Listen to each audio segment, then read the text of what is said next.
سیدنا حسن بصری رضی اللہ تعالیٰ عنہ کے دور میں ایک مرد شخص ہوا کرتا تھا، نوجوان، گناہوں کی وہ اس کو ایسی لت لگی تھی کہ کبھی بھی گناہوں سے وہ بے خبر نہیں ہوتا تھا، ہر وقت گناہوں میں اس کی زندگی گزرتی تھی۔ تو اب وہ بیمار ہو گیا،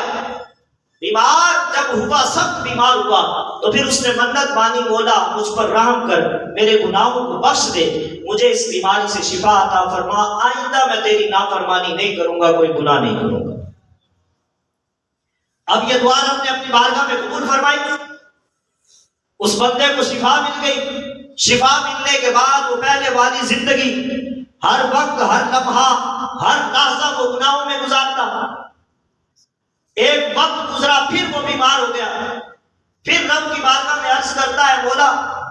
میں بیمار ہو گیا ہوں، تیرا گناہگار بندہ ہوں، میں تجھ سے توبہ کرتا ہوں، رجوع کرتا ہوں کہ آئندہ گناہ نہیں کروں گا، میری بیماری کو دور فرما دے۔ تو رب تبارک و تعالیٰ نے اس کی دعا کو پھر قبول کیا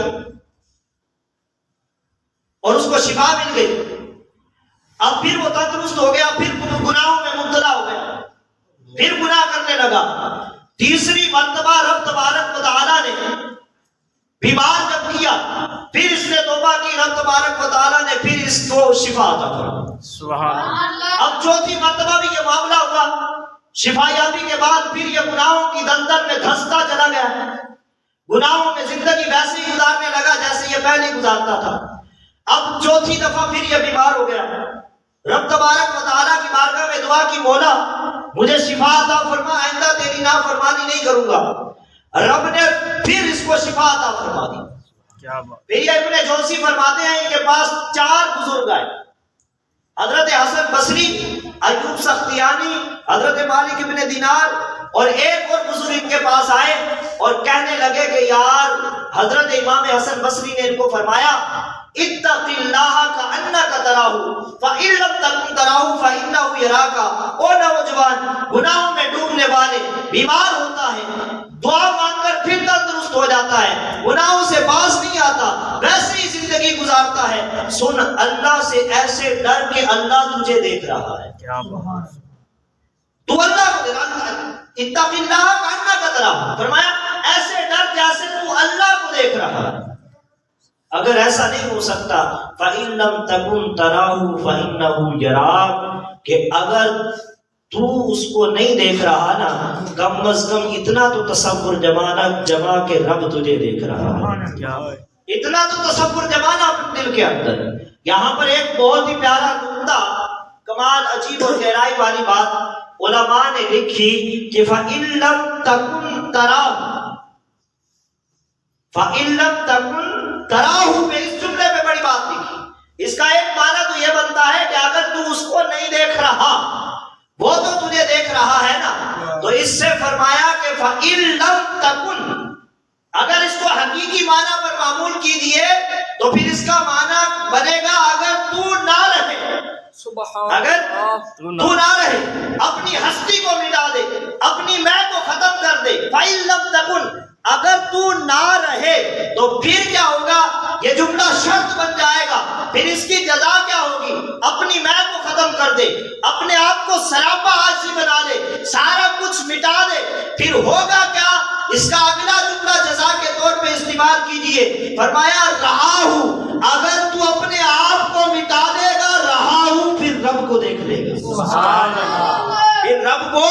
دیکھ لے گا اگر اپنے آپ کو مٹا دے گا۔ تو یہ تو ایک ضمناً بات آ گئی کہ رب کو دیکھنے کا، اس میں بھی محبوب نے جملہ ارشاد فرمایا کہ اگر رب کو دیکھنا چاہتے ہو تو پھر اپنی ہستی کو مٹا دو، اپنی میں کو ختم کر دو، سارا کچھ آپا ختم کر دو، پھر جزا کیا ملے گی؟ رہا ہوں، پھر تم اپنے رب کو دیکھ سکتے۔ سبحان اللہ۔ تو حسن بصری رحمہ اللہ نے اس کو فرمایا، نوجوان باز آ جا،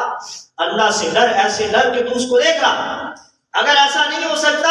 اتنا تو تصور جمانا، وہ تجھے دیکھ رہا ہے۔ تو یہ نوجوان مذاق میں حضرت امام حسن بصری کی انہوں نے بات کو ٹال دی،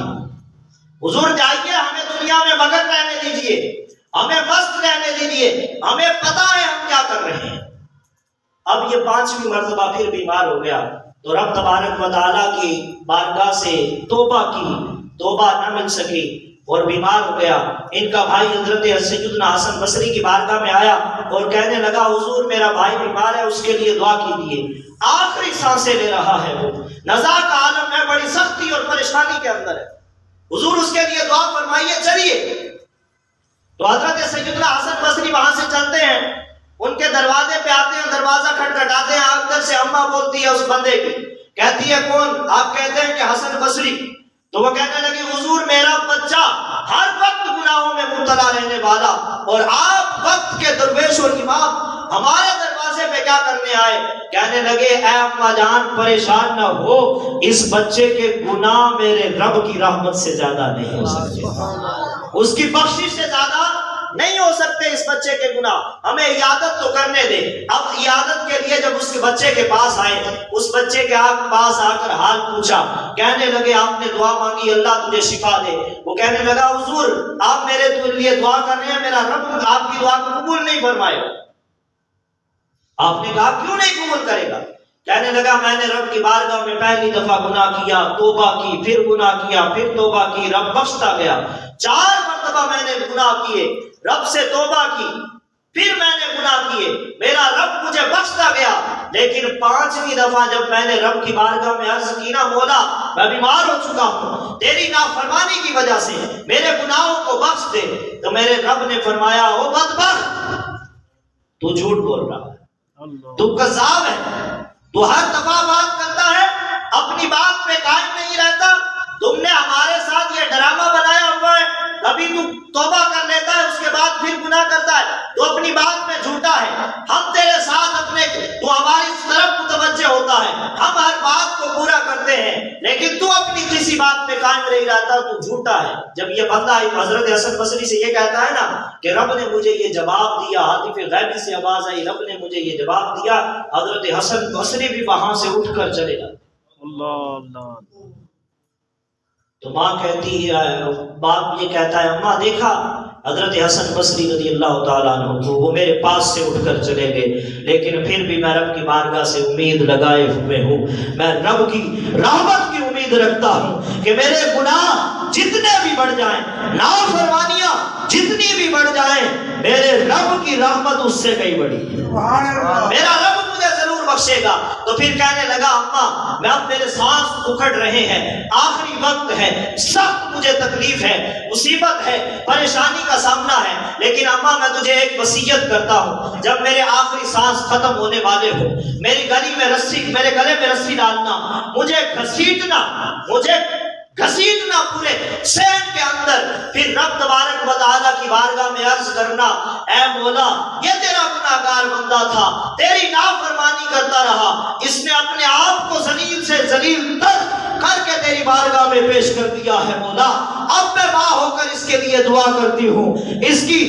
توبہ کو بھی تیرے سامنے پیش کرتی ہوں کہ اپنے آپ کو گھٹیا اور ذلیل کر کے یہ تیری بارگاہ میں پیش کر رہا ہے، اس کی توبہ کے صدقے سے، میری دعا کے صدقے سے اس کی توبہ کو قبول فرما دے۔ رب تبارک و تعالیٰ کی بارگاہ میں یہ کلمات اس کی ماں نے کہے، عاطف غیبی سے آواز آتی ہے ہمیں تیرے بیٹے کی اس ادا کو بڑا ہی پسند کیا، ہم نے جا ہم نے اس ادا کے صدقے تیرے بیٹے کی مغفرت فرما۔ سبحان اللہ سبحان اللہ۔ اب حضرت جیسی